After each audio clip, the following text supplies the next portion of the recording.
Hi, I'm Kurt Proctor, president of the NCPA Innovation Center, and I'm here with Tim Mitchell to talk today about the NCPA CPSN Community Pharmacy Fellowship Program.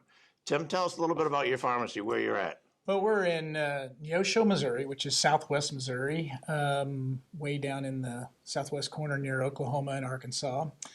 We service. We have three community pharmacies, and we service. Our community is about 13,000 people.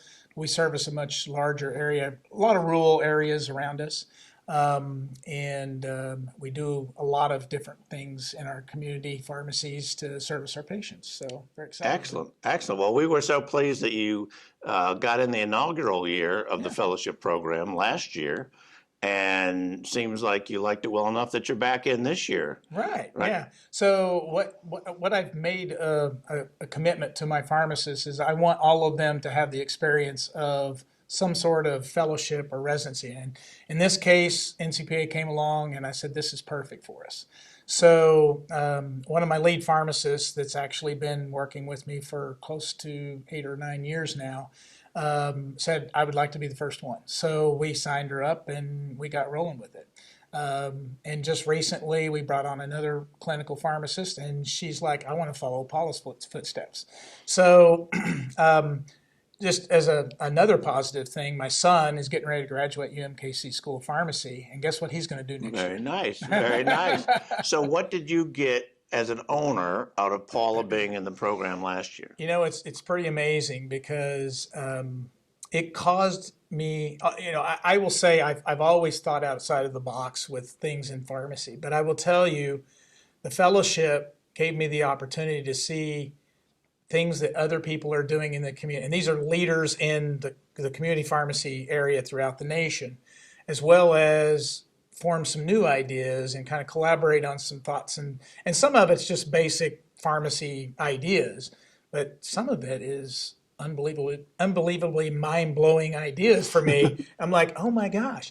I mean, when we take an opportunity where we're watching our security camera and watching how many steps that are so inefficient that I personally take. And she's like, all we have to do is move this shelf over here, and suddenly you're taking, you know, 10 less steps every time you walk to this shelf. And I do go to that shelf 30 times a day. Right? I mean, I want to get my steps in, but I also want to take care of patients and be efficient. So I will tell you, it just simple things like that. But, the other part of that is it caused us to help make our MedSync and we turned into a central fill type model in our pharmacies, and it's created a whole different set of business for us that we didn't realize we even had the opportunity to do. So Do you think your patients have noticed some differences from what you you've know, implemented too? I will say that most of them have experienced better customer service because we're calling them regularly. They are developing relationships with my staff. I will also tell you that my staff feels, even though the stress of the pandemic has created a whole different level of Sure. things to deal with, I will tell you that I feel like most of my technicians and pharmacists are feeling a higher level of job satisfaction because they're able to perform higher level activities, and some of it's just on a personal level with their patients or even with other technicians or other employees in the pharmacy. So you're saying it's affected more than just Paula herself, it's rubbed off on those around. Yeah, I mean, because I was involved in the calls as well, and I will tell you that as we collaborated through her activities and her, Keystone project, we actually, because part of her project was using community health workers, pharmacy technicians for higher level type, to increase MedSync and some other Right. things.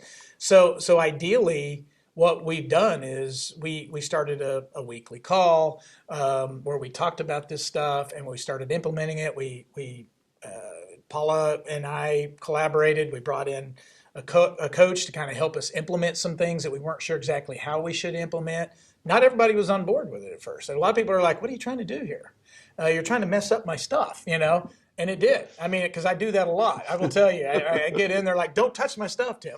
But I will say, this has been a very pleasant surprise. Did the requirements of the fellowship fit well within your business? Did it cause any perfect. disruption or? It was perfect. I will tell you the only the only thing that we didn't anticipate, of course, because we'd all planned all this prior to the pandemic, and the pandemic did create some, kind of constraints periodically. But we always made time on, I think it was Thursday afternoons, primarily when most of the calls were.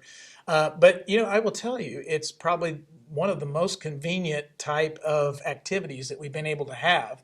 And I know that sounds weird, but because we can work it in while they can just take an hour or two or whatever, however long the calls are, to be able to work on these particular and then giving the pharmacist or whoever it is that's going through the fellowship opportunity to work on their project.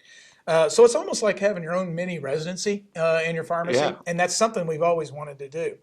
So I feel like residencies are great. I have nothing against that, but I do feel like this is more tailored toward community pharmacy in this fellowship.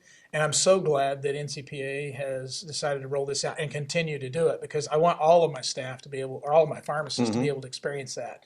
And my son Tanner is going to get an experience to do it next year. Excellent. Hopefully we'll keep doing it. Well, that's excellent. Well, thank you for being a participant, and I'm sure you gave us the team some good feedback through the first year that we're probably incorporating into the next year, and as we'll try to continue to improve. Everything can have some improvement to it. I'm very impressed. And I bet you would join me in thanking the faculty. Absolutely. That are part of the fellowship program too, in terms of, So, of what they contribute. The interesting thing I want to tell you is I've developed relationships with many of those faculty now, and I feel like they're on my team. And so, fellowship may seem like, oh, you're just learning on your own, but it's more than that. It is absolutely more than that. These people, they don't just turn you loose and say, all right, go work on your other stuff and do what you were doing before. It's like, what can we do to help you follow up and keep moving forward in a positive fashion? We all know pharmacy's changing. It's not like it was 10 years ago. It's not like it was 20 years ago. It's a new business model. And if we don't embrace that by learning new, I've been a pharmacist for about almost 30 years now. And I will tell you that I'm very impressed with and very excited about the future of pharmacy. I know a lot of people are scared to death about all the negative things that are going on with third-party reimbursement. I'm not saying we're going to get away from that, but I do think we need to start focusing on things where we know we can move forward with. Okay. And that's where we're going.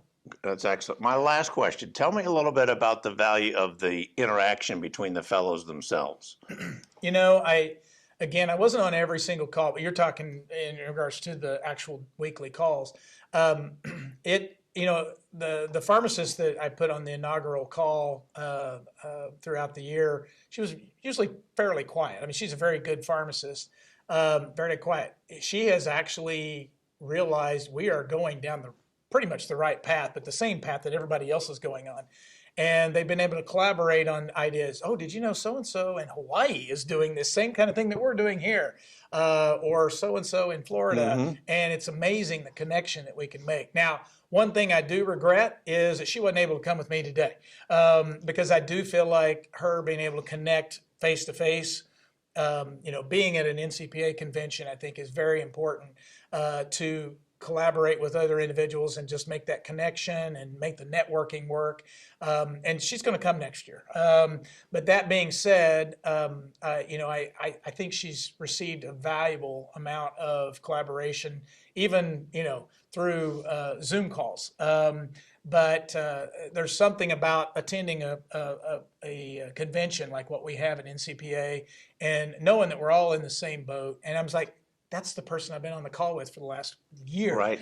And they're all coming over here and talking to me about it right now, and I think that's cool. That's just awesome. That's excellent. Well, thanks. I'm glad you're in it, and you're a great spokesman for the program. Well, thank you. We appreciate that very much. We're excited. And we hope a lot more pharmacy owners and staff and folks will look into the NCPA Innovation Center CPESN Community Pharmacy Fellowship and consider being part of the next class with your son, right? That's right. In 2022. There we Thanks. go.